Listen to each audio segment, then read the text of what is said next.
किसी भी भोग में पड़ेंगे तो परिणाम दुख है।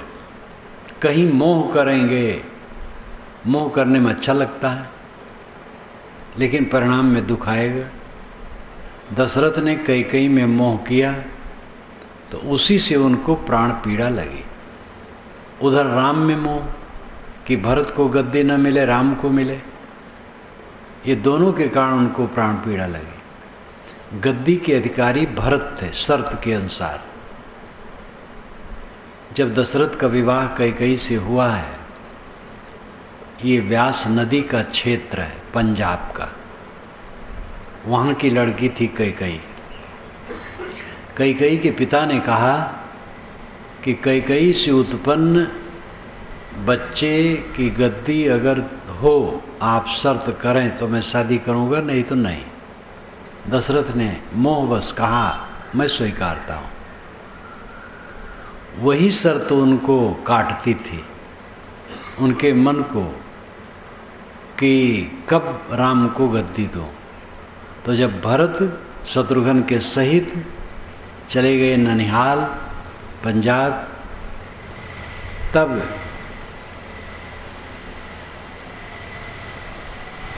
दशरथ ने राम को गद्दी देने की बात की। वाल्मीकि रामायण में खुलासा है। सभा में कहते हैं दशरथ कि मैं बूढ़ा हो गया हूँ और राम हमसे हर बात में आगे हैं, तो अब उनको गद्दी दे दी जाए और हमें विश्राम चाहिए। मैं तो एक पक्षी हूँ, आप लोग विचार हैं। सब ने कहा हो जाना चाहिए, हो जाना चाहिए। किसी ने नहीं कहा कि भरत को बुलाओ, वशिष्ठ ने भी नहीं कहा। अगर ये घटना सच है तो बहुत बड़ी असावधानी है, अथवा इतनी तानाशाही है कि कोई कुछ बोल नहीं सकता है। और परिणाम जो हुआ आप जानते हैं। तो शाम को दशरथ ने राम को बुला के यहाँ तक कह डाला कि कल ही तुम्हारी गद्दी हो जाए, क्योंकि सज्जन के मन का बदलना भी होता है। भरत तुम्हारे छोटे भाई हैं, साधु स्वभाव है, तुम्हारे अनुगामी, लेकिन उनका भी मन बदल सकता है। इसलिए जब तक नगर से दूर है तुम्हारी गद्दी हो जाना चाहिए। ये खुल करके दशरथ कहते हैं वाल्मीकि रामायण में। राम चुपचाप सुनते हैं, कुछ भी विरोध नहीं करते। कहते मैं वशिष्ठ को भेजता हूँ, वे दीक्षा देंगे, तुम दोनों प्राणी जमीन पर कुछ घास पर सो, व्रत के अनुसार कल गद्दी हो जाए। और ये सब मोह कितना विकार पैदा किया। राम और सीता के मन का मोह स्वर्णमय हिरण के लिए कितना दुख पैदा किया।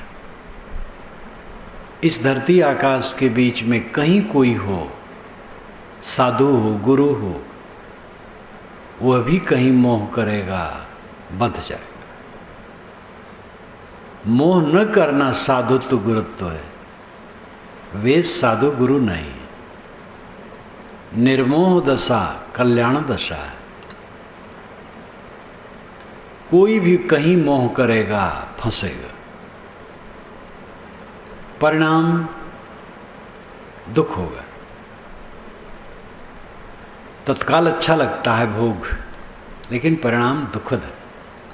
परिणाम ताप, भोगी मनुष्य के मन में ताप होता है, जिसे किसी प्रकार की भोग की इच्छा है, उसका चित्त जलता है। राजा लोग ये परेशान रहते हैं कि हमारी गद्दी कोई ले न ले। कौटिल्य अर्थशास्त्र में तो यहाँ तक लिखा है कि राजा को चाहिए अपने लड़के को ऐसा भोजन दे, उसमें विष मिलाकर, कि धीरे धीरे रोगी होकर कमज़ोर हो जाए। क्योंकि कहीं बलवान रहे और गद्दी ले ले तो क्या होगा। ऐसी ऐसी घटनाएं हुई हैं। पिता को मार करके लोग गद्दी बैठे हैं, जेल में डाल करके बैठे हैं। जब महंत को मार करके महंती लेते हैं, गुरु को मार के गद्दी लेते हैं, तब और क्या कहा है। ये बात नहीं है कि सब चेले गुरु को मार के गद्दी लेते हैं। कितने शिष्य हैं जो गद्दी उद्दी कामने उनके मन में नहीं है, निष्काम, और अधिकतम ऐसे ही। लेकिन ऐसे होते हैं शिष्य कि गुरु को मार के गद्दी लेते, पूर्व महंत को मार के गद्दी लेते। क्या कारण है? भोग की लालसा। तो भोगी के मन में ताप रहता है, हमारी कोई गद्दी ले न ले। तो राजा को चाहिए कि ऐसा भोजन दे लड़के को जिससे वो बीमार हो जाए, कमजोर हो जाए। तब हुआ कि राजवंश नष्ट हो जाएगा। तो उसको सीमांत प्रदेश में एक मकान बनवा दे, वहीं रख दे, तो सीमांत प्रदेश में रहे और दूसरे राजा से मिल करके चढ़ाई कर दे पिता पर, तब क्या होगा? इतना लिखा है, इतना लिखा है। जब कौटिल्य अर्थशास्त्र में थोड़ा देखता हूँ तो 10 मिनट में जी उब जाता, अलग रख देता हूँ। इतना प्रपंच है। ये प्रपंच क्यों? भोग की इच्छा, इसलिए ताप है। अगर हमारे साथ कोई व्यक्ति है और उठ रहा है, उसकी प्रतिभा, उसकी बुद्धि, उसकी शालीनता, उसका सेवा भाव, उसका सदाचार, उसकी विद्वता, ये सब बढ़ रहे हैं, तो हमें भय होता है, अरे ये तो बड़ा हो जाएगा, मैं छोटा हो जाऊंगा। क्यों? क्योंकि भोग की इच्छा, तब ये ताप है। भोग की इच्छा न होती ताप, खुशी होगी, हमारे साथ वाले हमसे बढ़ जाएं, हम बिल्कुल किनारे हो जाएं, हमारी ज़रूरत नहीं, कल्याण के लिए हम आए हैं, अगुवाई करने के लिए नहीं। घर में रह करके भी, कहीं भी निष्काम पुरुष ही सुखी होता है। तो ताप दुख होता है भोगी को, अपने से अधिक वाले को देख करके ईर्ष्या होती है। बड़ा मकान हमारे पास किसी का बन गया तो मन जलता है, अच्छी कार किसी के पास आ गई तो मन जलता है, किसी की प्रतिभा देख करके मन जलता है, क्योंकि मन में भोग की भावना। दुनिया की सब अच्छी चीज़ मुझे मिले, प्रतिष्ठा मुझे मिले, जो मैं कहूँ वही सम्मान है। तथागत बुद्ध ने कहा है कि जो साधु ये चाहता मैं मठ का मालिक बनूं, सारा ऐश्वर्य मेरा रहे, मेरे मत के लोग, दूसरे मत के लोग मेरी ही बात माने, जो मैं निर्णय कर दूं वही माने, दूसरा नहीं, मेरी आज्ञा अनुसार चले, उसको शांति नहीं मिल सकती, वो भटका हुआ है। गृहस्थ विरक्त कहीं कोई हो, घर में है वहाँ भी यही भावना, यहाँ भी वही, रोग वही है। श्रेणियाँ दो हैं गृहस्थ विरक्त की, रोग वही है। उस रोग को मिटाने के लिए यहाँ आए हैं। मैंने कल कहा था कि जो सामान्य सदाचार में संतुष्ट हो जाएगा, उसके मन में विकार धीरे धीरे पैदा होंगे और फिर से उसका बंधन हो जाएगा। और जो साधना में चलता रहेगा, सामान्य सदाचार में संतुष्ट नहीं होगा, अखंड वैराग्य, अखंड बोध, अखंड स्थित, पूर्ण निष्काम निर्वाण दशा में स्थित होना है। इसके लिए जो अनुसंधान करेगा और साधना करेगा, वो फिर कूड़ा कबाड़ में नहीं फंसेगा, सेवा कर देगा, बस कुछ नहीं चाहिए, सेवा कर देगा, विनयी होकर सेवा करेगा। और विनयी होकर सेवा करेगा, उससे बड़ा कौन है? तो ताप दुख होता है, भोगी के मन में ताप दुख होता है। भोग केवल काम भोग थोड़े है। अगर मेरे मन में है कि मैं जब आऊँ तो मेरा लोग आदर करें, तो ये मेरे मन का भोग है। सम्मान, पूजा, प्रतिष्ठा पा करके मन में प्रसन्नता हो तो मैं भोग में फंस गया। कोई सम्मान कर रहा है, प्रतिष्ठा कर रहा है, हम उदास रहे, निष्काम रहे, तो भोग नहीं होगा। तो ताप दुख होता है भोगी के मन में। जो ज़्यादा सम्मान चाहता है, ज़्यादा क्या कुछ भी सम्मान चाहता है, वो हरदम असंतुष्ट रहता है। वो समझता है कि मेरे साथी समझदार नहीं, मेरे लिए उतना सम्मान नहीं दे रहे हैं, ये भगत लोग भी बड़े बेवकूफ़ हैं, मेरी योग्यता नहीं समझ रहे हैं, ये साथ के साधु भी नहीं समझ रहे, इनको भी अकल नहीं है, जितना मैं योग्य हूँ वैसा करते ही नहीं हैं। एक जगह मेरा कार्यक्रम था, तो 2-3 दिन मेरा 11 दिन का कार्यक्रम था, तो 2-3 दिन मेरा व्यवहार देखे लोग, और वो सब लोग अपरिचित थे। गोरखपुर की बात है, पहला कार्यक्रम हुआ था 11 दिन का। तो मेरा व्यवहार देखे जब 2-3 दिन में, तो लोगों को बहुत ही सरलता लगी, बड़े हल्के, कहे महाराज आपके पास तो कोई परेशानी ही नहीं है, हम लोग एकदम फ्री हैं। एक गुरु आए थे तो हम लोग तो परेशान थे, वो कहें जहाँ मुझे ले चलो तो चौकी पर चौकी रखो और खूब सजाओ, मेरे बैठने के बाद 2 तरफ 2 आदमी खड़े रहो पंखा लेकर के। और महाराज इतना परेशान किए कि हम लोग बहुत दुखी हो गए। अब ये सब क्या नाटक है? ऊंचे बैठना पड़ता है, एक मजबूरी है, और ऊंचे बैठने से कोई लाभ नहीं। मैं ऊंचे बैठ गया हूँ तो ऊंचा हो गया हूँ, तो मेरे सिर पर मक्खी बैठी मुझसे ऊंची हो गई। कोई ऊंचा बैठने से ऊंचा नहीं होता है, और नीचा बैठने नीचा नहीं होता है। अपने मन को ऊंचा करने की जरूरत है। ताप दुख भोगी के मन में होता है, जलता है उसका मन। परिणाम दुख, ताप दुख, संस्कार दुख। भोगों को भोग लेने के बाद उसके संस्कार छाप मन में पड़ जाती है, वो याद करके खटकता। ऐसी प्यारी प्यारी पत्नी थी, इतने इतने सुंदर उसके अंग थे, हाय नहीं रह गई, छटपटा रहा। एक बड़े कहलाने वाले आदमी से मैंने कुशल पूछा, प्रवचन समाप्त हुआ, कहीं रहा, कार्यक्रम था, भीड़ हटी, चला, वे मेरे पीछे चलने लगे। मैंने कहा आपके साथी कुशल मंगल?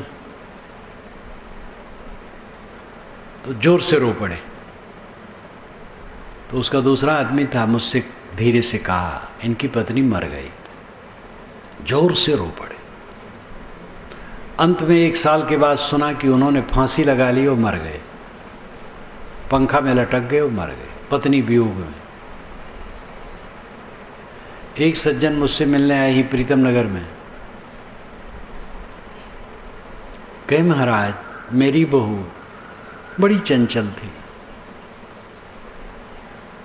मैं बाथरूम से निकलूं, शौचालय से निकलूं, बाथरूम में गर्म पानी रखा, स्नान करके निकलूं, मेज पर कंघी, तेल, दर्पण रखा, जैसे बाल संवार लो, पकौड़ी, हलवा, झट से आ जाए जलपान, बस रोने लगे। महाराज बड़ी चंचल थी, मर गई थी। मैंने कहा किसी का संबंध स्थिर नहीं है, अपना मन क्यों इतना अटका दिए? अब मेरा कहना क्या प्रभाव डाले? 1 वर्ष के बाद सुना मर गए। मरना सबको है, ये संस्कार दुख। लड़का की आंखें बड़ी बड़ी थी, जैसे टिकोरा, अब नहीं रह गया, जोर जोर से लोग रो रहे हैं। वहाँ जो हलवा बना था कानपुर में, बहुत बढ़िया था। वो एक कहानी आती है कि बाग में साधुओं का डेरा पड़ा था और रात में लोग कथा सुनने आए, रामायण की कथा हो रही थी। तो गूढ़ो तत्व न साधु दुरावें, आरत अधिकारी जो पावें। साधु गूढ़ तत्व छिपाते नहीं हैं। अगर आरत अधिकारी जो पावें, आरत नाम दुखी, आर्थ यानी दुनिया से दुख मानते हैं, कल्याण के लिए इच्छा है, और अधिकारी हैं, पात्र हैं, तो गूढ़ तत्व उनको सत्य बात बताते हैं। आरत अधिकारी जो पावें, गूढ़ो तत्व न साधु दुरावें, ये चौपाई कथाकार बारंबार कहा करें। गांव वाले अनपढ़ थे बेचारे, सुने 9-10 बजे तक कार्यक्रम हुआ, चले गए। गांव से कहे कि देखो आधी रात हो तब चलो। महाराज ने कई बार कहा है, आरत अधिकारी जो पावे गूढ़ो तत्व न साधु दुरावें। जब अंधियारी रात होगी सुनसान, तब गूढ़ तत्व संत कहेंगे। वे समझे कि आधी रात की अंधियारी रात में गूढ़ तत्व संत कहते हैं। तो जब आधी रात हुई तो गांव वाले आए, झुरमुट में इधर उधर बैठ गए। तो एक ने कहा कानपुर जो गए थे वहाँ जो हलवा बना था, भक्त ने बनवाया था, वैसा हलवा तो लोग नहीं बनवाते हैं। कहे हाँ हुजूर, ओ फिर क्या पूछना। और जब कोटा में गए थे तो मोतीचूर जो उस भगत ने बनवाया था, वैसा मोतीचूर भी खाने को नहीं मिला। कि हाँ तो ठीक याद किया। अब ये याद हो रहा है मोतीचूर हलवा, परेशान है चित्त, इस संस्कार दुख, याद कर कर के दुख, परिणाम ताप संस्कार गुण वृत्ति विरोध, गुणों की वृत्तियों का विरोध। सतोगुण कहता है भोग का त्याग करो, रजोगुण कहता है अभी भोगो फिर त्याग देना। सतोवृत्ति कहती लेकिन भोग में जितने रहो कहीं सीमा थोड़े, ताश जुआ खेल लो। सतोवृत्ति कहती है जुआ खेलना गलत है। रजोवृत्ति कहती यहाँ कोई ऐसा आदमी थोड़े देख रहा है, खेल लो अभी। ये उदाहरण हुआ। ये नाजायज धन है, ले लो फिर आगे न लेना। सतोवृत्ति कहती नहीं, नाजायज धन कभी न लो। रजोगुण कहती हम ही थोड़े लेते हैं, अच्छे अच्छे लोग लेते हैं। इस प्रकार वृत्तियों का विरोध होता है तो चित्त में कष्ट होता है। भोगों में 4 दुख हैं, परिणाम ताप संस्कार दुखैर गुण विरुद्ध विरोधाच। दुख में सर्वम विवेकिना। पतंजलि महाराज कहते हैं विवेकवान की दृष्टि से सब केवल दुख ही दुख है। जहां तक जगत पसारा में मन अटकाओ केवल दुख है। सन 1975 की बात है, अयोध्या जैनपुर में सदगुरु विशाल साहब आए थे। फाल्गुन का महीना था, हल्की ठंडक थी। छत पर धूप ले रहे थे, गमलों में कुछ फूल रखे थे।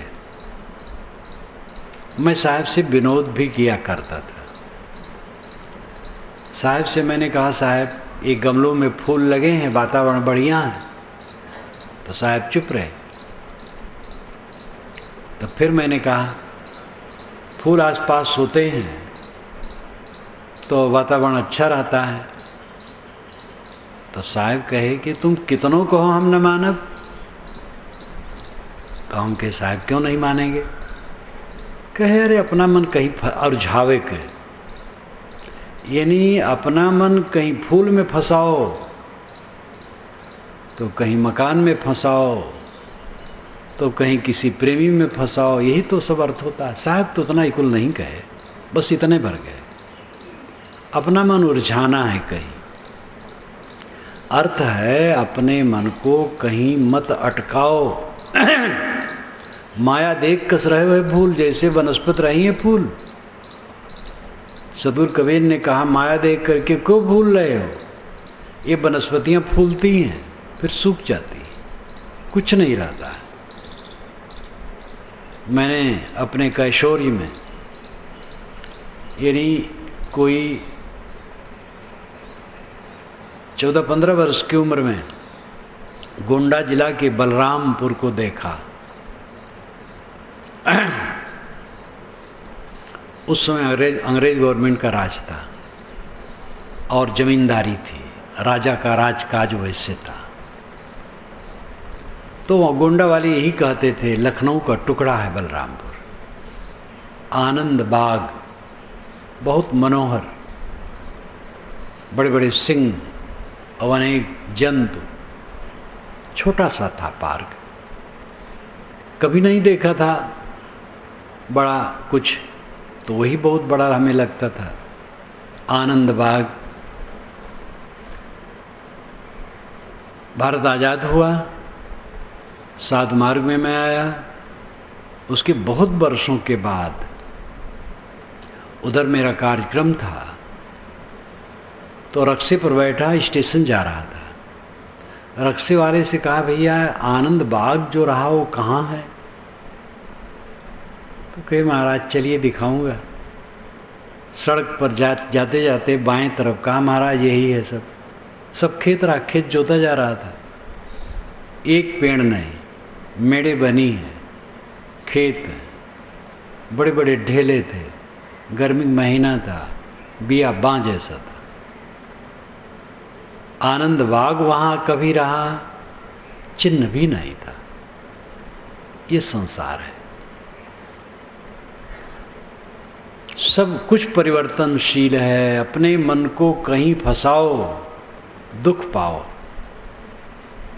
कहीं न फंसाओ, सेवा करो, फंसाओ ना। असली साधना है अपने मन को कहीं न फंसाना, अशुभ में न फंसाना, शुभ काम करना लेकिन शुभ के राग में न पड़ना। शुभ काम करना चाहिए, शुभ के राग में नहीं पड़ना चाहिए। गृहस्थ में मोह न करो, साधु में भी मोह न करो। साधु संत हैं, उन्हीं में मोह कर ले, फिर वही बंधन। कहीं मोह न करें, अपने मन को कहीं ना अटकाएं, नहीं तो दुख होना। देह हाड़ चाम का ढांचा, टट्टी की पोटली, फोड़ा फुंसियों का घर, उत्तेजनाओं का घर। ये मांस पिंड में उत्तेजना के अलावा क्या है? इंद्रियों की उत्तेजना है, मन की उत्तेजना है। इन्हीं उत्तेजनाओं का पूर्ण शमन करना कल्याण है। इन उत्तेजनाओं को मार देना अमृतत्व है। बीज अपने को सड़ा करके अंकुर पैदा करता है। सड़ जाता है तब अंकुर नहीं पैदा करता है, उधर अंकुर होता है और उधर वो सड़ता जाता है। अंकुर गोफा रूप में निकलता है, पौधा हो जाता है, तब तक बीज समाप्त हो जाता है। वो बीज ही वृक्ष बना। प्रतिषेध का प्रतिषेध, इसको मार्क्सवाद में कहा गया है। प्रतिषेध का प्रतिषेध,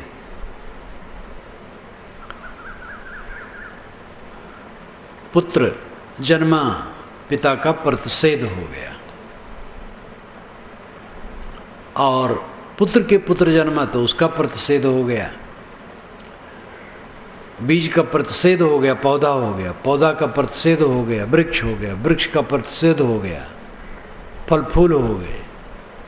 प्रतिषेध का प्रतिषेध होता रहता है, विनाश से नहीं होता है। पिता का विनाश कर दिया जाए तो पुत्र होगा, विनाश नहीं, प्रतिषेध का प्रतिषेध। बीज अंकुर दे करके अपना अस्तित्व समाप्त कर देता है। इस प्रकार संसार का क्रम चलता है।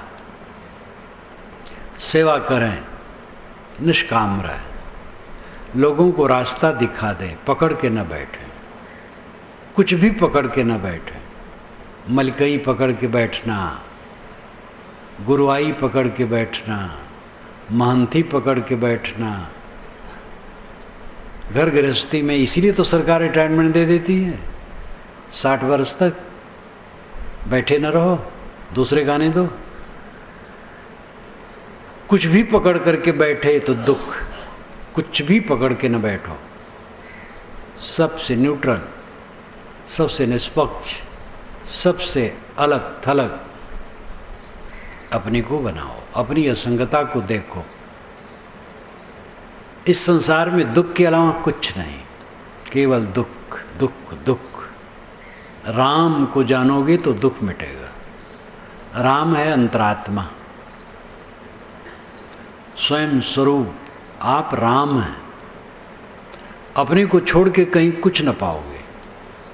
परोक्ष ईश्वर के विषय में धारणाएं बहुत हैं। भगवान दर्शन देते हैं, भगवान मिलते हैं। दर्शन जिसके होते वो रूप होता है, और रूप विषय होता है, वो छूट जाता है। मिलना जहां आप कहेंगे वहीं धोखा होगा। जो कुछ मिलता है छूटता है। अपना आत्मा अनमिल है, अपनी आत्मा को अनमिल कर देना है, मिलना वाला कुछ नहीं। पतंजल के योग दर्शन की महिमा करते हुए राजा भोज ने लिखा है, उन्होंने भी पतंजल योग दर्शन पर लिखा है, तो एक बहुत बढ़िया श्लोक लिखा है। पतंजल मुने रुक्ति काव्य पूर्व आयेत सौ पुंस प्रकृत योगो वियोगो योग उत्तुते यया। पतंजल महाराज के योग दर्शन की जय हो, जिसमें प्रकृत पुरुष के वियोग को भी योग कहा गया है। योग का अर्थ क्या है? जोड़ना। लेकिन योग दर्शन के अनुसार योग का अर्थ है वियोग, प्रकृति और पुरुष का वियोग हो जाना, माया ब्रह्म का वियोग हो जाना, जड़ चेतन का वियोग हो जाना, अपने चेतन स्वरूप को जड़ से अलग कर लेना, अपने ब्रह्म स्वरूप को माया से अलग कर लेना, अपने पुरुष स्वरूप यानी ज्ञान स्वरूप को प्रकृति से अलग कर लेना, ये वियोग ही योग है। गीताकार ने भी इसको स्वीकारा। दुख संयोग वियोगम योग संगीतम। दुख संयोग वियोगम, दुख के संयोग का वियोग कर देना योग संगीतम, योग कहा जाता है। योग संज्ञा, योग कथन किसके लिए? दुख के संयोग का वियोग। जो दुख का संयोग होता रहता है उसको काट देना, ये योग है। दुखी न होना योग है। और दुख वाली वस्तुओं से हटोगे तब ये दशा आएगी। दुख वाली वस्तु क्या है? रागात्मक संबंध। गोस्वामी जी ने भी कहा, अनविचार रमणी सदा संसार भयंकर भारी, सम संतोष दया विवेक ते व्यवहारी सुखकारी। न विचार करने से संसार रमणी प्रतीत होता है, नहीं तो भारी भयंकर है। लाश, हमारा शरीर लाश बनेगा, पक्का है। जमीन पर लटा दिया जाएगा, लोग गमगीन हो जाएंगे, फिर कहेंगे भाई अब जो करना है करो। कहाँ तक कोई प्यारे के शरीर को रखेगा? गाड़ेंगे, फूकेंगे, पानी में फेंकेंगे, जमीन पर रख देंगे। ये चार होता है, फुकंत, गड़ंत, लुटंत, बहंत। वेद में चारों का संकलन है। ये निखाताय परोपताय दग्धाय चोदिता। ये निखाता जो खोद करके गाड़ दिए गए हैं, ये परोपता जो दूर पानी में फेंक दिए गए हैं, ये दग्धा जो जला दिए गए, ये नाम जो, ये दग्धा जो जला दिए गए, ये चोदिता, ये च उद्धिता, और जो उद्धिता ऊपर रख दिए गए जमीन पर। पारसी लोग लाश को जमीन पर रख देते हैं, जीव जंतु खा जाते हैं। हे अग्नि देवता, इन चारों को ले आओ, हम हवन करते हैं, ये खा लें। ऋषि इतने उदार हैं, वह संप्रदाय नहीं है कि जलाने श्रेय दे, गाड़ने श्रेय न दे, उसको श्रेय न दे, सबको श्रेय देते हैं। ये होना है इस शरीर का आज कल में पक्का है, उसकी याद क्यों भुलाएं? किस माया में ढील ढाल पड़े? करो रे मनवा दिन की तदबीर, जब जमराजा आन पड़ेंगे, नेक धरत नहीं धीर। मुंगरिन मार के प्राण निकासत, नैनन भरी हैं नीर। भव सागर अगम पंथ है, नदी बहत गंभीर। नाव नबेरा लोग घनेरा, केवट है बेपीर। घर तिरियार धंगी बैठी, मात पिता सुतबीर। माल मुलुक को कौन चलावे, संग न जात शरीर। लैके बोरे नरक कुंड में, व्याकुल होत शरीर। कहें कबीर नर अजहूँ, चेतो माफ हो तकसीर। उस दिन की तदबीर करो। उसके लिए क्या कर रहे हो? परिवार पोसने के लिए तो एकदम एड़ी चोटी तक पसीना बहा रहे हो, दुनिया की राख ठाट के लिए सब कुछ कर रहे हो, चौधराना गांठने के लिए न्याय न्याय सब कुछ कर रहे हो। इस समय चुनाव चल रहा है, सुनता हूँ ग्राम पंचायतों का उत्तर प्रदेश में, मारा मारी कलह। मालूम होता है यही सब प्रधानी और पंचायत का जो रुतबा है यही रोज बना रहेगा हमारे लिए। सब ठंडा होना है, किसी के साथ कुछ रहना नहीं। इसको याद किए बिना कोई पाप से अपने को बचा नहीं सकता है। जो लोग याद रखते हैं कि जहाँ हम बैठे हैं यहाँ रहना नहीं है, जहाँ हम रह रहे हैं वहाँ से निकलना है, ये सारा दृश्य शून्य होना है, वही पाप से बच सकता है। नहीं तो लोग मदमस्त हैं, शराब पी करके बदहवास, मूर्खता छाई है। दुख, सब तरफ दुख हमने बनाया है, मोह कर कर के दुख बनाया है। उसी मोह के जाल को काट देने वाला दुखी नहीं होता। दुख से बचने के लिए राम को जानना है। आपका स्वरूप राम है। साहब ने राम बारंबार कहा है और राम अंतरात्मा के लिए कहा है। अंतरात्मा ही राम है।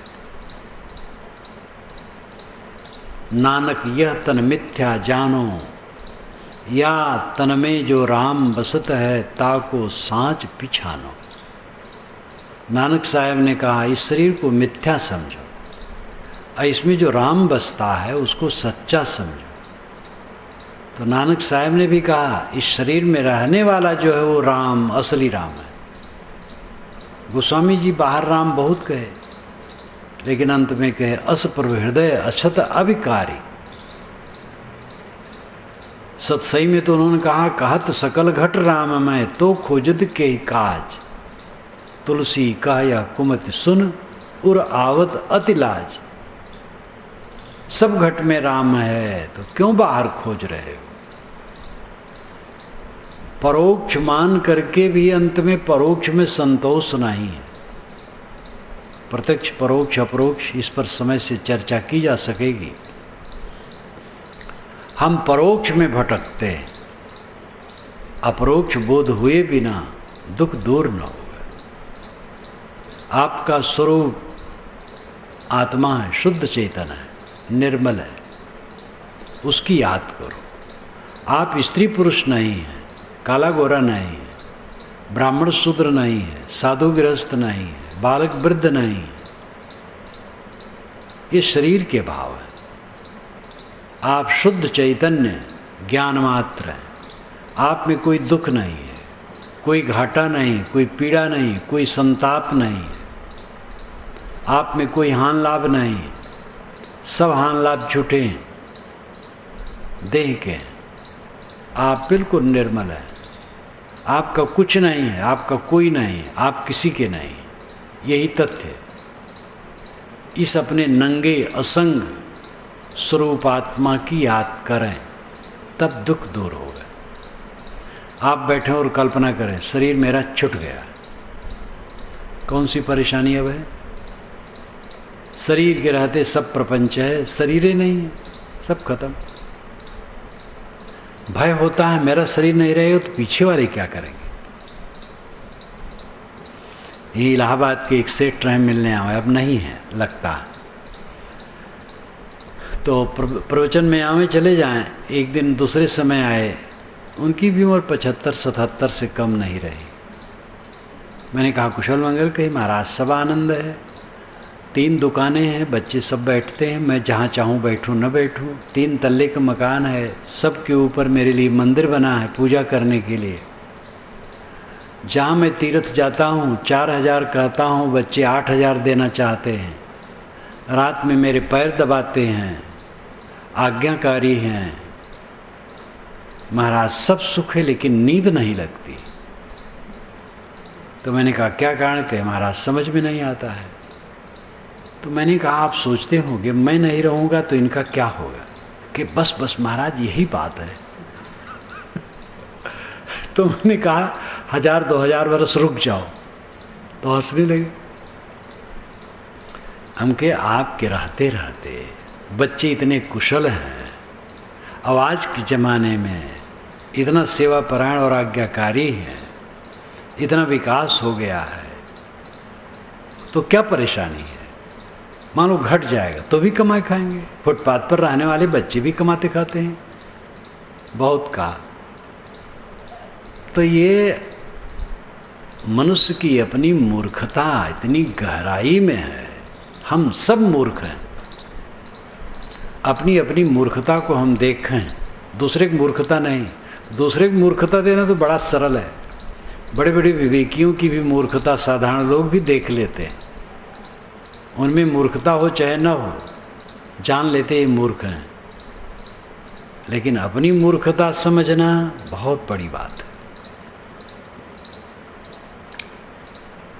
मेरे न रहने पर क्या होगा? अनादिकाल का जगत चल रहा है और चलता रहा है, चलता रहेगा। आप जैसे मक्खी के समान प्राणी गिनती नहीं है, क्या अहंकार कर रहे हो? राई का दाना समुद्र में गिरा, कोई खोज नहीं पाएगा। ये जीव शरीर छोड़ा, अपने कर्म के अनुसार कहाँ गया कोई नहीं जानता। अव्यक्तादीन भूतानि व्यक्त मध्यानि भारत, अव्यक्त निधनान्य तत्र का परिदेवना। अव्यक्तादीन भूतानि, अव्यक्त आदीन भूतानि, आदि भूतों का अव्यक्त है। प्राणियों की शुरुआत अव्यक्त है। हम लोगों का जन्म के पहले कहाँ निवास था अव्यक्त है, पता नहीं, व्यक्त नहीं है। व्यक्त मध्यानि भारत। अय भारत, अय अर्जुन, भरतवंशी अर्जुन, ये मध्य जो शरीर अभी है यही व्यक्त है, यही हम देख रहे हैं। अव्यक्त निधनान्य, निधन हुआ फिर अव्यक्त, मर जाने के बाद कहाँ रहेगा कुछ पता नहीं। तत्र का परिदेवना, ऐसी जगह में रह करके हम क्यों दुखी हैं? ना आगे का पता ना पीछे का पता, क्यों चल रहे हैं? विवेक से रहो, प्रसन्नता से रहो। कुछ सत्ता मिटती नहीं है, चाहे जड़ हो चाहे चेतन हो, दोनों नित्य हैं। अपने कर्मों का फल भोग होना है, कर्म सुधारने की जरूरत है। तो सर्वत्र दुख है, वो दुख हमने बनाया है मोह करके। मोह का जाल काटें और अपने आत्मा को पहचानें, अपने आत्मा में विश्राम पाओ।